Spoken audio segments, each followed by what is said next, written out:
নমস্কার। আজকের আমার গল্প জাদুকাঠি। গল্পটা আমি পুনেতে এসে এখানকার হোটেলে বসেই লিখেছি। আজকেরই শেষ করেছি।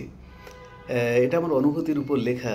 আমার মনে হয় আমরা জীবনে সহজকে সহজভাবে নিতে পারি না।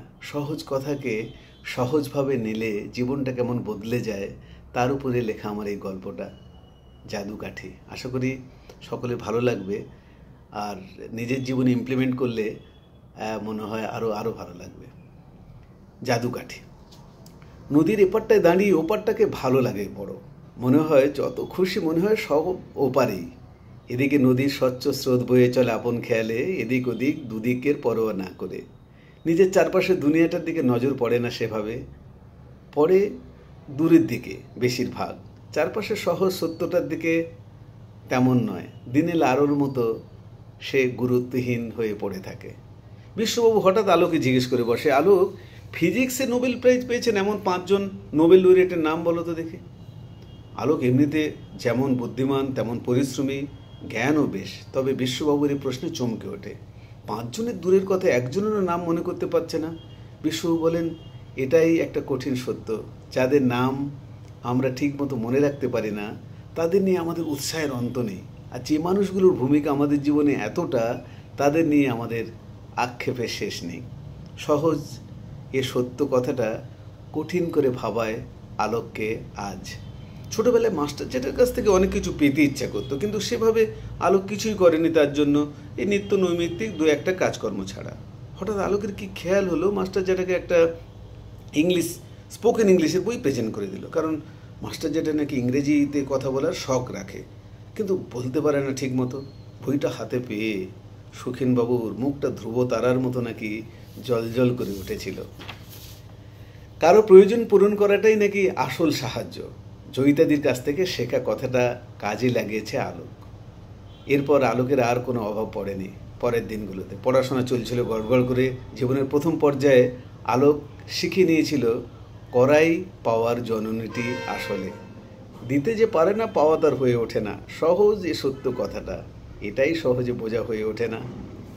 পাড়াতে তো দিদি জয়িতার কাছ থেকে শেখায় এই সহজ সত্য কথাগুলো। জয়িতা বলে, সহজ কথা সহজ করে বলার মধ্যে নাকি জীবনের গতিটা সত্যি সত্যি লুকিয়ে থাকে, নদীর স্বচ্ছ স্রোতের মতো।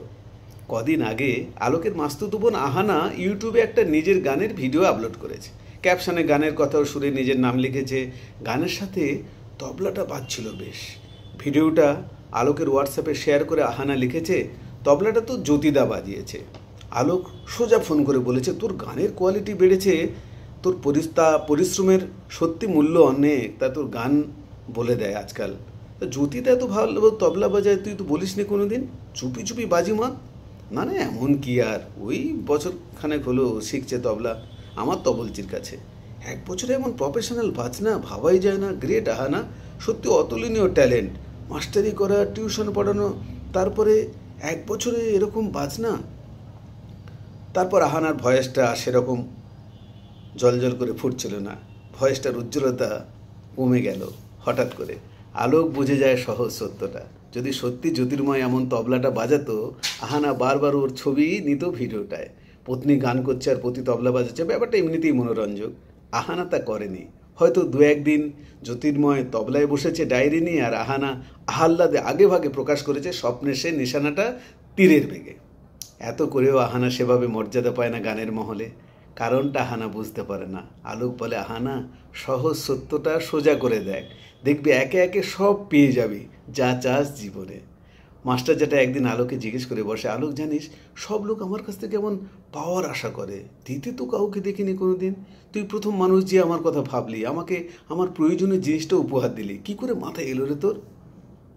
আলোক বলে, এটা তো সহজ সত্য জেঠু, আমি ফিল করি তোমার অনুভূতিটা, আর অন্যকে যে ফিল করতে পারে তার জীবনটাই তত সহজ হয়ে যায়। জয়িতাদির কাছ থেকে শেখা। তা বেশ, তা তোর ওই জয়িতাদির সাথে তো সম্পর্কের ব্যাপারটা কি বলতো? লোকে আমাকে জিজ্ঞেস করে বারবার। জেঠু, তুমি সোলমেটে বিশ্বাস করো? তা করি। জয়িতাদি আমার সোলমেট বলতে পারো। তা জয়িতা তোর যখন এত পছন্দ, তোর বাবাকে বলি? বছর 2-1 বড় হবে বড় জোর, তাতে কি যায় আসে? কী যে বলো জেঠু, সোলমেট বলে মানি, আর সোলমেটকে কেউ বিয়ে করে? তাছাড়া আসছে ফাগুনে জয়িতাদির বিয়ে। কদিন আগে পর্যন্ত শতদীপটা মুখ কুঁচকেছে জয়িতাকে নিয়ে। আলোক বলেছে কারো জীবনে গণ্ডি টানতে যেও না, তাতে নিজের জীবনের গণ্ডিটা বাড়তে থাকে। শতদীপটা বলে ভালোবাসার ভাগ দেওয়াটা না বড্ড কষ্টকর, সেটা তো মানো। আলোক বলে ভালোবাসার রকমটাও বোঝার জিনিস আছে, ভালোবাসা ভিন্ন ক্ষেত্রে ভিন্ন রকমের, আর সেই ভিন্নতাকে নিজের সাথে মেশাতে চাও বলে মনের এসব কষ্ট, সেটাও তো তুমি মানবে। শতদীপতা বলে এই জন্যই তো তোমাকে এত ভালোবাসি। তোমার দিদি তুলসী যখন গলা ফাটিয়ে সকলকে বলছিল আমার ভাই হায়ার সেকেন্ডারির বোর্ডে 96% পেয়েছে, আরও 2-1% বেশি কেন পেল না সেটার জন্য আমরা রিভিউ করব, তখন তুমি কত সহজ করে এসে বললে 86 পেয়েছি বোর্ডে। দিদি কেন যে এত বাড়িয়ে বলে। আলোক বলে সহজ কথা সহজ করে বলার মধ্যে একটা অদ্ভুত আনন্দ আছে, সেটাই বোঝে না লোকে। সত্যি বলতে কি জয়িতা দিদির কাছে থেকেই তো পাওয়া এ সহজ সত্যের চাবিকাঠিটা। উচ্চ মাধ্যমিকে একটা সাবজেক্টে ফেল করে ও কত হাসি মুখে বলল ইংলিশে এবার ডাব্বা মেরেছি, পরের বার ঠিক করে নেব। সেভাবে খাটেনি ওটার জন্য। আলোক উচ্চ মাধ্যমিক পরীক্ষায় 92টাকে 97 বলে চালিয়েছে, কিন্তু ভিতরটায় কেমন কুঁচকে উঠত ওর মিথ্যা কথার ঢঙে। জয়িতাদি বলেছে যে কাজে হৃদয়টা সংকুচিত হয় সে কাজই হলো কুকাজ, মানে অধর্ম। আর কুকর্ম মানুষকে কখনো সুখ দিতে পারে না, সে ছোট হোক আর বড়। আলোক বুঝেছে সে কথা হাড়ে হাড়ে, দিনের আলোর অবদানের মতো। বিয়ের পর জয়িতাদি বলেছে তো জামাইদা এত বড় ইঞ্জিনিয়ার জানিস, হায়ার সেকেন্ডারিতে ফার্স্ট ডিভিশনটাও জোটাতে পারেনি। জীবনে একটা ধাক্কার দরকার আছে, তাহলে আর ইঞ্জিনটার হোঁচট খেতে হয় না দুবার। এত শিখেও বুম্বার কাছে ঠকতে হলো বেশ। চাকরির পরীক্ষাগুলো দেওয়ার সময় বুম্বার টোপ দিল, পয়সা ব্যাংকের কি লাভ কি, আমার নার্সারির ব্যবসায় ঢালো 15% দেব। আজকাল চারদিকে পলিউশন যা বাড়ছে তাতে এই ব্যবসা এখন শুধু চলবে না, দৌড়াতে থাকবে। আলোক সব কুড়িয়ে মুড়িয়ে নিজের টিউশনের উপার্জন ওর হাতে তুলে দিল, কিন্তু 6 মাসেও একটা পয়সা হাতে পেল না, নিজের মূলধনটাও না। বুম্বার নার্সারি পরিদর্শন করতে গিয়ে দেখে বুম্বার বর্ণিত ছবির জায়গাটাতে 2-1টা ঝাউ গাছ ঝিমিয়ে পড়ে আছে মাত্র। এ কাহিনী জয়িতাদের কাছে মুখ ফুটে আর বলতে পারেনি আলো, শুধু ডায়েরির পাতা জুড়ে লিখল এক মানুষ চেনা যায় টাকার সম্পর্কে। কথাটা শুনেছিলাম, এখন দেখলাম নিজের চোখে। মানুষ মুখে যা বলে তার 50% সত্য কিনা সেটাই যাচাই করার ব্যাপার। মনে হয় বেশিরভাগ মানুষ দুঃখী এজন্যই, সত্যের উপর মিথ্যার ভারী বোঝা চাপিয়ে নিয়ে চলে সারা জীবন। পরদিন আর্যভট্ট পত্রিকাটা উল্টে আলোকের চোখ তো চরক গাছ। রূপনারায়ণের কুলে জেগে উঠিলাম, জানিয়ে জগৎ স্বপ্ন নয়, রক্তের অক্ষরে দেখিলাম আপনার রূপ, চিনিলাম আপনারে আঘাতে আঘাতে, বেদনায় বেদনায়, সত্য যে কঠিন, কঠিনেরে ভালোবাসিলাম, সে কখনো করে না বঞ্চনা। ও মা, উপরে নামের জায়গায় দেখে লেখা রয়েছে রাম কিঙ্কর বেরা। রবি ঠাকুরের জায়গায় নিজের নাম, আহানার মতো তবলচি শুকানের জায়গায় নিজের বরের নাম। এদেরও সকলের যুক্তি থাকে মুখের আওয়াজে। শ্রমমন্ত্রীর পরিষদ বর্গের মতো সরকারি খরচায় নিজের এত বড় প্রাসাদ এবং মহল বানানোর যুক্তিতে সাপটার পারিষদগণ বলেছে শ্রমমন্ত্রীর কাছ থেকে শেখার অনেক আছে। উচিত, ওনার কাছে অনেক কিছু শেখা উচিত, নিজের পত্নীকে কিভাবে সম্মান প্রদান করতে হয়। মহলটা তো শ্রমমন্ত্রী পত্নীর আদেশও হয়েছে পুরোটাই।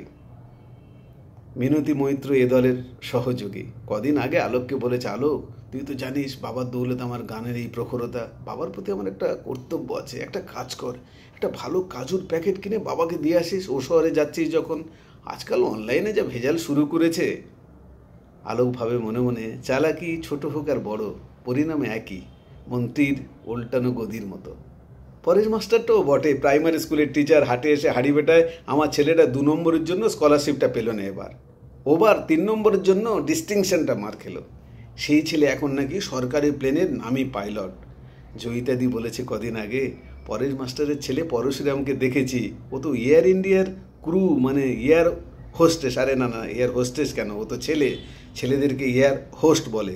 সেটাই কি বলবো জয়দি, আরে নিউ ইয়র্কে ওই ফ্লাইটে তো গেলাম, বেটা পাইলট আমাকে দেখে মাথা নিচু করে চলছিল। মিথ্যের ফল এটাই। এবার জয়িতাদি আলোকের হাতে একটা শার্ট তুলে দিয়ে বলল, মার্কস অ্যান্ড পেন্সারে ছাড় দিচ্ছিল, এয়ারপোর্ট থেকে তোর জন্য ওটা একটা নিলাম। আলোক বলে এই জন্যই তো তুমি জয়িতা, নামের সার্থকতা। অন্য কেউ হলে সেলের স্টিকারটাকে খুলে শার্টটা ধরিয়ে দিয়ে বলতো, শার্টটা মার্কস অ্যান্ড স্পেন্সার থেকে কিনেছি তোর জন্য, আসল দামটা রেখে। কি সুন্দর তুমি বললে, সেলে নিয়েছি। শ্রদ্ধায় 10 গুণ বেড়ে গেল তোমার প্রতি। তোমার ওই বনশিখা মাসিমার মতো এত বড় ইউনিভার্সিটির ভাইস চ্যান্সেলর হয়ে কীরকম বলল, আমার মেয়ে দীনদয়াল কলেজে কাজ করে, আইপিএস এক্সাম দিতে গেলে দেখা করো ওর সাথে, ভালো লাগবে। আলোক আইপিএসের থিওরি এক্সাম দিতে গিয়ে দেখে মাসিমার মেয়ে দীপশিখা সেই কলেজের অ্যাসোসিয়েট প্রফেসর। কিন্তু বনশিখা ম্যাডাম এমন করে বললেন যেন ওনার মেয়ে এই কলেজে ক্লার্ক গোছের কিছু একটা হবে। মাথাটা আলোকের শ্রদ্ধায় নত হয়ে আসে, যেন পাকা ডালিমটা সত্যি সত্যি ফেটে পড়েছে আজ আপনা আপনি। নদীর ওপারটার দিকে আজকাল ভুলেও তাকায় না আলোক। ওপারের গ্রামটাও নাকি জ্বলে গেছে একদিনে হিংসার দগদগে বারুদে। তবে নদীটা আগের মতো বয়ে চলেছে, দুতীরে দুটো শহরতলি নিয়ে। গ্রাম দুটো বদলেছে, শহরে বদলেছে অনেক কিছু, কিন্তু সে নদীর স্রোতটা আজও তেমন স্বচ্ছ, সহজ কথা সহজ করে বলার মতো। আইপিএসের ফাইনাল রেজাল্টটা হাতে পেয়ে আলোক ছুটছিল প্রাণপণে, তবে শতদীপ্তার বাড়ির দিকে নয়, প্রথমে জয়িতাদির ঘরের দিকে। চেঁচিয়ে চেঁচিয়ে ওর আজ বলতে ইচ্ছে করছিল, জয়িদি তোমার জাদু কাঠিটা এবার আসল খেলাটা দেখালো, আমার আইপিএস হওয়ার স্বপ্নটা ছুঁয়ে। জানো, ফাইনাল ইন্টারভিউয়ে পুরো এক্সপার্ট প্যানেলের সামনে আমি কি বলেছি, তোমার জাদু কাঠিটা ছুঁয়ে আগের দুটো ইন্টারভিউয়ে আমি ফেল করেছিলাম স্যার, এটাই সহজ সত্য। ঠিকমতো জবাব দিতে পারিনি তাই। উপরন্তু সকলের কাছে একই কথা বলেছি ঘুরিয়ে ফিরিয়ে, শরীরটা সাথ দেয়নি দুবার তাই। জয়িতাদির সাথে দেখা হতেই ও বলে ওঠে, জয়িতাদি তোমার জাদু কাঠিটার সত্যিই জাদু জানে, সত্যি সত্যি। নমস্কার।